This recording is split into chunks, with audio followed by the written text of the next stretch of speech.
Euge serve bone et fidelis,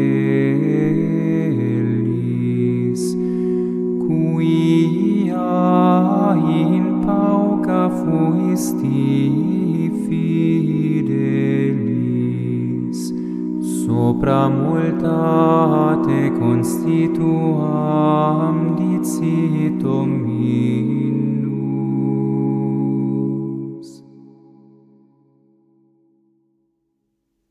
7 de fevereiro de 2025, o Evangelho de São João é um profeta.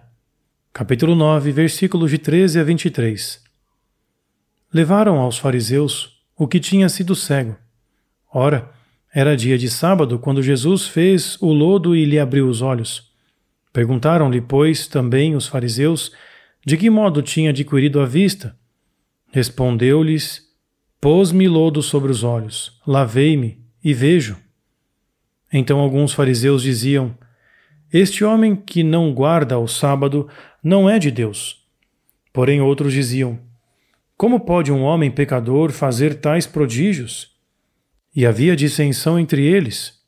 Disseram, por isso, novamente ao cego, tu, que dizes daquele que te abriu os olhos? Ele respondeu, que é um profeta. Mas os judeus não acreditaram que ele tivesse sido cego e tivesse adquirido a vista, enquanto não chamaram seus pais. Interrogaram-nos. É este o vosso filho que vós dizeis que nasceu cego? Como vê, pois, agora?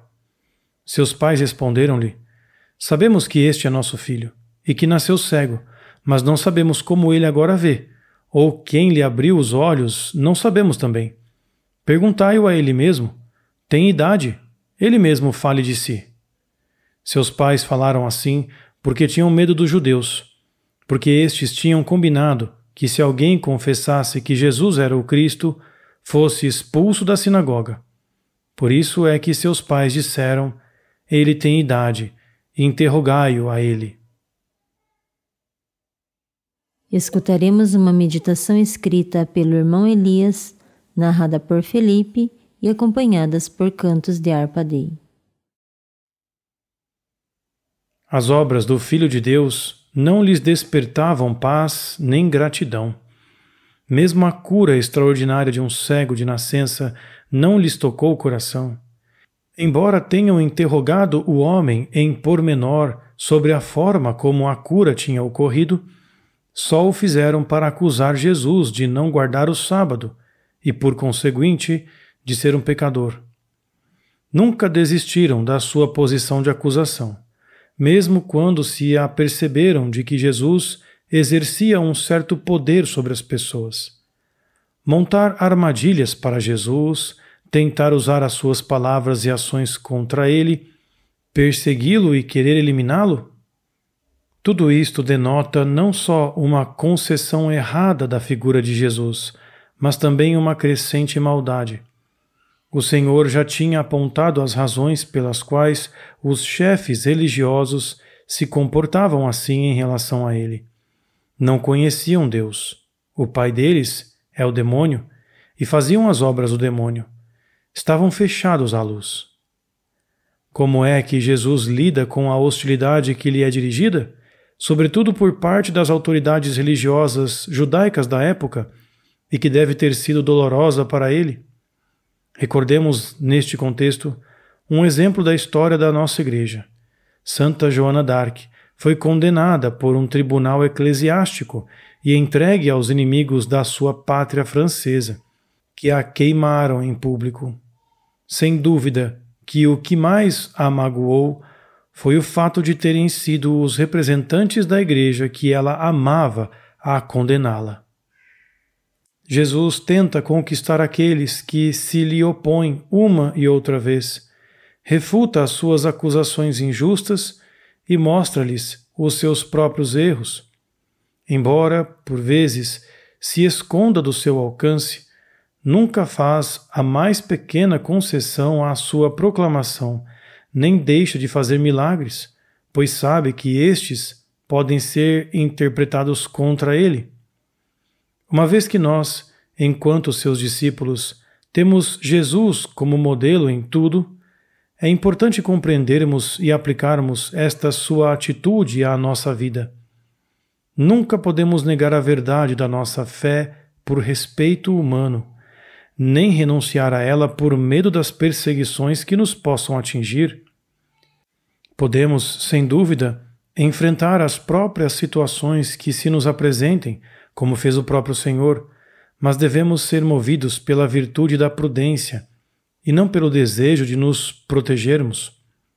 Ao mesmo tempo, devemos imitar a paciência e o amor do Senhor, que nunca deixa de dizer a verdade aos homens para que estes aceitem a graça que o Pai Celeste lhes oferece ao enviar-lhes o seu Filho.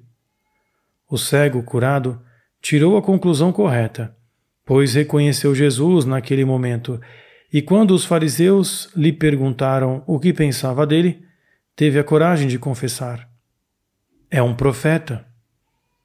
Como podemos ver, tal confissão teve consequências, como se pode observar na reação dos pais do homem. Quando os judeus os interrogaram para saber mais pormenores, os pais limitaram-se a dar respostas evasivas. O Evangelho indica a razão. Os seus pais disseram isso porque tinham medo dos judeus, pois já tinham combinado que se alguém confessasse que ele era o Cristo, seria expulso da sinagoga. Tratava-se de uma medida muito drástica, pois ser expulso da comunidade dos fiéis significava isolamento e separação dos outros, uma espécie de excomunhão judaica. Na passagem de hoje, já se antevê o que esperava aqueles que reconheciam e confessavam Jesus como Messias. A hostilidade mortal dos líderes religiosos contra o Filho de Deus criou uma atmosfera de medo entre os judeus. Se o reconheciam como Messias, ou estavam em vias de o fazer, não se atreviam a testemunhá-lo publicamente. A verdade foi perseguida, como acontece até aos dias de hoje. O pai da mentira, o assassino desde o princípio, não descansou. No entanto, houve quem preferisse o amor de Jesus à sua própria vida, preferência que se manterá até ao fim dos tempos. Na antífona de hoje, ouvimos as palavras do Senhor ao servo fiel.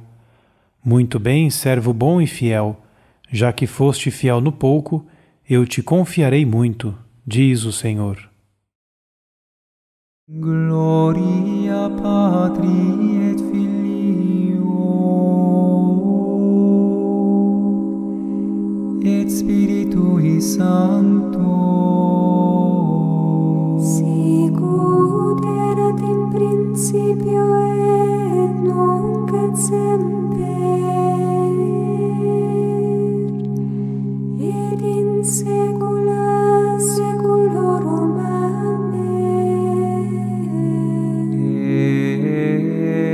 Euge serve bone et fidelis, quia in pauca fuisti fidelis, sopra multa te constituam dicito mi.